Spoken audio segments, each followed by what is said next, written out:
مرحبا مرحبا سر کی زینت امامہ ہے عرفان کا، مرحبا مرحبا جھوٹا تن پر محمد کے احسان کا، مرحبا مرحبا جھوٹا تن پر محمد کے احسان کا، مرحبا مرحبا رنگ آنکھوں میں زہرا کے فیضان کا، مرحبا مرحبا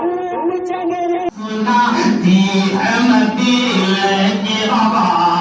نغمہ نا سنا دی مدینے کی ہوا، نغمہ نا سنا دی مدینے کی ہوا، نغمہ نا سنا دی مدینے کی ہوا۔ اور تمام مسجد اقصی کے مصلیان کی محبتوں کے بارے میں شعر جو نمازوں کی پابند کرتے ہیں اور خصوصیت کے ساتھ جو نماز فجر کی پابند کرتے ہیں، ہم سب کا یہ شعر ہے کہ محبتوں کے ساتھ کہ اپنے بستر پیشہ پڑھ کے جو سو جاتے ہیں، اس طرح سے سبحان اللہ کی آواز نہیں آتی، اپنے بستر پیشہ پڑھ کے جو سو جاتے ہیں، اپنے بستر پیشہ پڑھ کے جو سو جاتے ہیں، اپنے بستر پیشہ پڑھ کے جو سو جاتے ہیں، اپنے بستر پیشہ پڑھ کے جو سو جاتے ہیں، اپنے بستر پیشہ پڑھ کے جو سو جاتے ہیں،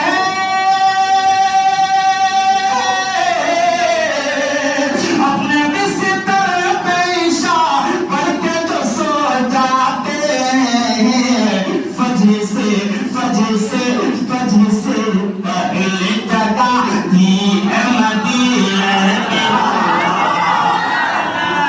پہلے جگہ دی ہے مدینے کی ہوا،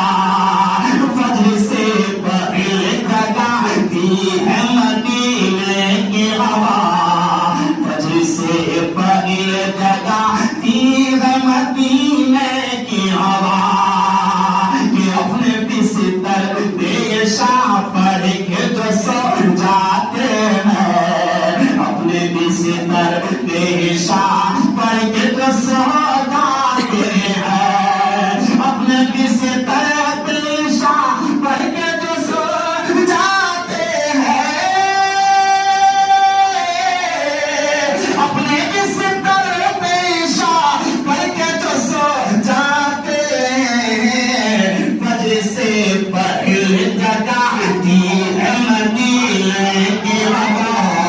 فجر سے پہلے جگہ دی ہے مدینے کی ہوا،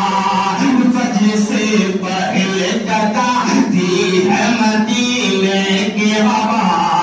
فجر سے پہلے جگہ دی ہے مدینے کی ہوا، دل کو گلزار بنا دی ہے مدینے کی ہوا، دل کو گلزار بنا دی ہے مدینے کی ہوا۔ درود پاک پڑھیں، اللہم صلی علی سیدنا و شفیعنا و حبیبنا مولانا محمد بارک صلاۃ و سلام علیک یا رسول اللہ صلی اللہ علیہ وسلم۔ چونکہ وقت میرے پاس کم ہے، مجھے ضروری ہے، اور آج چند منٹ کے لیے میں کچھ عرض کرنے کی کوشش کروں۔ سب سے پہلے آپ سبھی حضرات کو مبارکبادی پیش کرتا ہوں، تمام مسجد اقصی کے اراکین، تمام اس کے معاونین، تمام مصلیان، تمام نمازی کو میں مبارکبادی پیش کرتا ہوں کہ الحمدللہ انتہائی اطمینان اور سکون اور محبت کے ماحول میں آپ نے 27ویں شب کے اندر ختم قرآن کی یہ سعادت حاصل کرنے کو اللہ نے آپ سبوں کو توفیق عطا فرمائی۔ یقیناً یہ بڑی خوش نصیبی اور بڑی خوش قسمتی کی بات ہے۔ اللہ قرآن مقدس میں ارشاد فرماتا ہے ذالک الکتاب لا ریب فیہ، ایک واحد کتاب ہے، ایک تنے طرح کتاب ہے جس کتاب کے اندر یوں بیان ہوتا ہے ذالک الکتاب لا ریب فیہ، دنیا کا کوئی بھی رائٹر ہو، دنیا کا کوئی بھی مصنف ہو، جب وہ کوئی کتاب لکھتا ہے، جب وہ کوئی کتاب تیار کرتا ہے، اس کے اندر لکھتا ہے کہ میں نے بڑی کوششوں سے اس کے الفاظ کو صحیح کرنے کی کوشش کی ہے، اس کے مضامین کے، اس کے چیپٹرز کو میں نے صحیح طور پہ بیان کرنے کی کوشش کی ہے، لیکن اس کے باوجود اگر کوئی کمی ناظرین کو، سامعین کو، قارئین کو برائے مہربانی کی اطلاع کریں۔ مگر ایک کتاب قرآن جس کے بارے میں اللہ فرماتا ہے ذالک الکتاب لا ریب فیہ، یہ وہ کتاب ہے جس کتاب کے اندر شک و شبہ کی گنجائش ہے ہی نہیں۔ یہ وہ کتاب ہے جس کے اندر شک کا تصور بھی نہیں کیا جا سکتا ہے، جس کے اندر شک کا وہم و گمان تک نہیں کیا جا سکتا ہے۔ آپ قرآن مقدس کی تلاوت کرتے ہیں، آپ قرآن مقدس کو سنا کرتے ہیں، اللہ کے نبی فرماتے ہیں یہ روزہ اور یہ قرآن کل قیامت کے دن شفاعت کرتا ہوا نظر آئے۔ روزہ کہے گا پروردگار میں نے اسے بھوک سے، پیاس کی شدت سے میں نے روک رکھا، پروردگار تیری بارگاہ میں میری عریضہ اور گزارش ہے کہ اس بندے کو میں نے صرف تیری رضا کے لیے، صرف تیری خوشنودی کے لیے روک کے رکھا ہے، روکا رہا، پروردگار میری شفاعت اس کے حق میں قبول فرما لے۔ اللہ روزے کی سفارش کو قبول فرما لے گا۔ قرآن کہے گا پروردگار اس بندے نے تیرے مقدس کلام کی تلاوت کی ہے، یہ اپنے وقت کو پاس کرنے کے لیے دنیا کا دوسرا کام نہیں، سب سے اہم اور سب سے مقدس کتاب کلام مبارک کی تلاوت کیا کرتا تھا۔ اور خدا کی قسم رمضان شریف کے مقدس مہینے کا نظارہ دیکھنے کے بعد احساس ہوتا ہے ہر گھر میں، چاہے وہ ظہر کے بعد ہو تو بھی قرآن کی تلاوت کی آواز آتی ہے، عصر کے بعد تھوڑا سا موقع ملا قرآن کو لے لیا، قرآن کی تلاوت کرنے لگے، مغرب کے بعد موقع ملا قرآن کی تلاوت کرنے لگے، فجر کی جماعت میں کچھ ٹائم رہا قرآن کی تلاوت کرنے لگے۔ مسلمان جس طرح رمضان شریف کے مہینے میں اپنے آپ کو قرآن سے جوڑ کے رکھتا ہے، اگر یہ رشتہ ہمیشہ کے لیے باقی رہ جائے تو دنیا بھی کامیاب ہے، آخرت بھی کامیاب ہے۔ یقیناً ضرورت اس بات کی ہے کہ ہم اپنے آپ کو قرآن سے جوڑ کے رکھیں۔ جانتے ہیں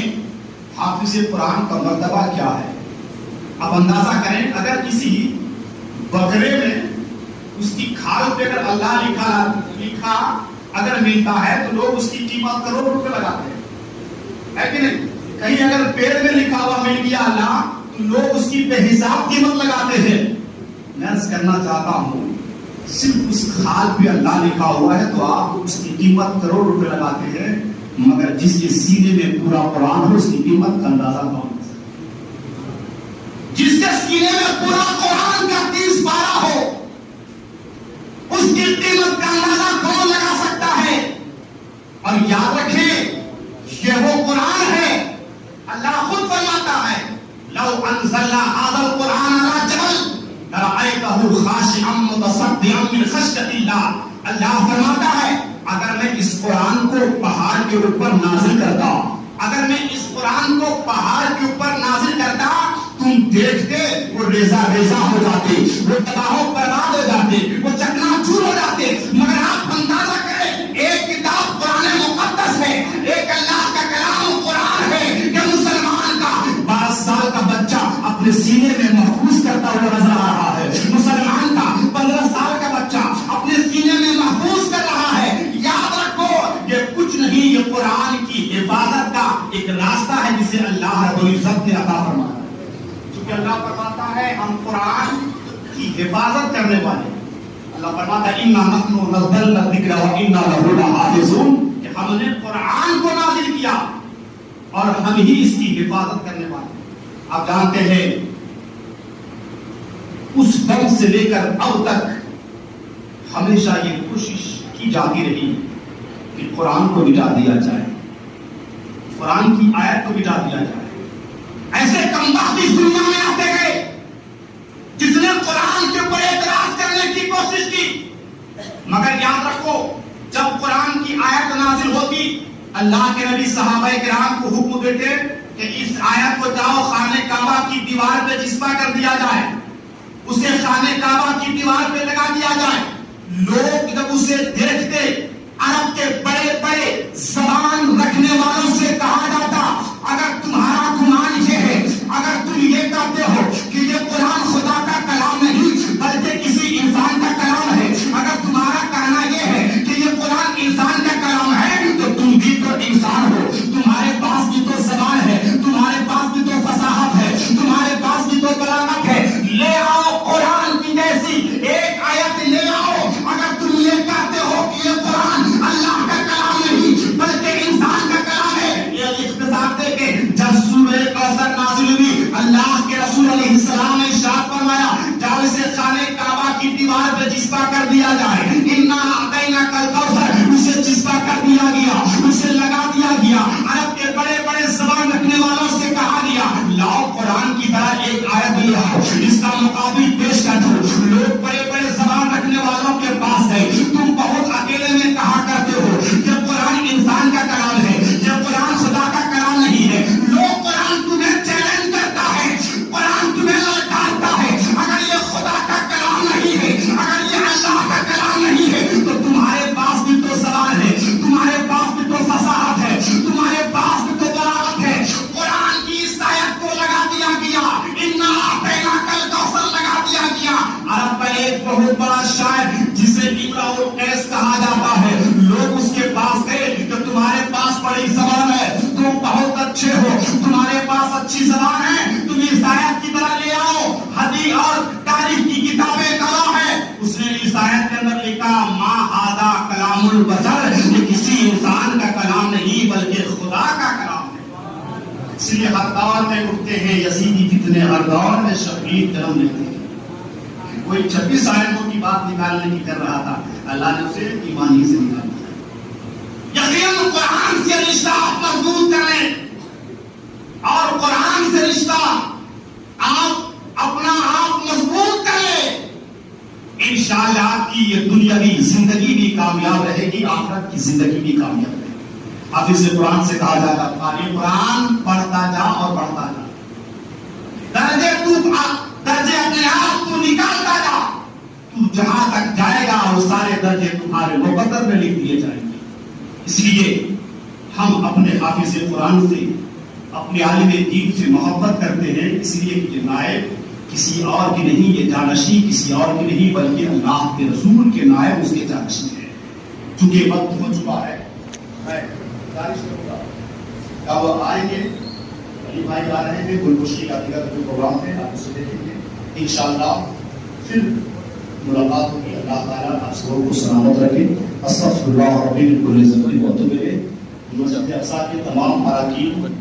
قادری کر قادری رب قادریوں میں اٹھا، قادری کر قادری رب قادریوں میں اٹھا، قدر عبد القادر قدرت نما کے واسطے، قدرت نما کے واسطے، مرادی مرادی مرادی یا مرادی مرادی شیخ محی الدین مرادی، مرادی مرادی مرادی یا مرادی مرادی شیخ محی الدین مرادی، سقال الحب كاسات الوصال، فقلت لخمرتي نحبي تعالي، سعت ومشت لنحلي في كؤوس، فهمت لسكرتي بين الموالي، فقلت لسائر الأقطاب لم،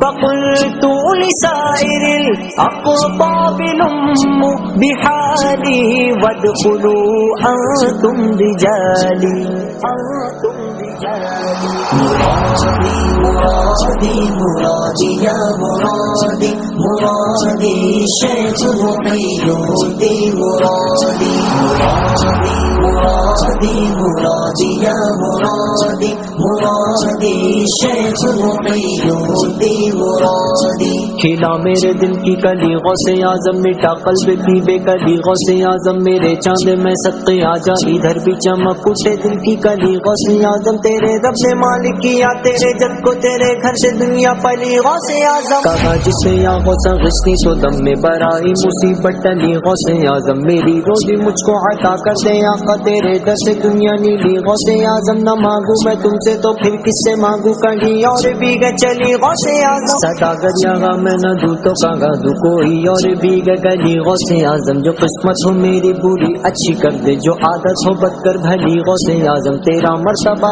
اعلیٰ کیوں گنا مولا تو گئے ابن مولا علی غوث اعظم قدم گردن اولیاء پر ہے تیرا گئے تو رکھا ایسا ولی غوث اعظم ہمارا بھی بیڑا لگا دو کنارے تمہیں نہ خدائی ملی غوث اعظم تباغی سے نہ ہو ہماری بچا لو باغ مخالف چلی غوث اعظم فدا تم پہ ہو جائے نوری مستریہ گئے اس کی خواہش دلی غوث اعظم تجلی نور قدم غوث اعظم ضیاء سراج و ظلم غوث اعظم تیرا گئی ہے تیرا حرم غوث اعظم عرب تیرا عجم غوث اعظم مخالف ہو پوسو پتم غوث اعظم ہمیں کچھ نہیں اس کا غم غوث اعظم تیرے غات میں غات میں نے دیا گے تیرے غات میں غات میں نے دیا گے تیرے غات میں غات میں نے دیا گے تیرے غات گہلا جیا غوث اعظم مرادی مرادی مرادی یا مرادی مرادی شیخ محی الدین مرادی مرادی مرادی مرادی یا مرادی مرادی شیخ محی الدین مرادی وهم واشربوا أنتم جنودي فساق القوم بالباقي ملالي شربتم فضلتي من بعد سكري ولا نلتم علوي باتصالي مقامكم العلا جمعا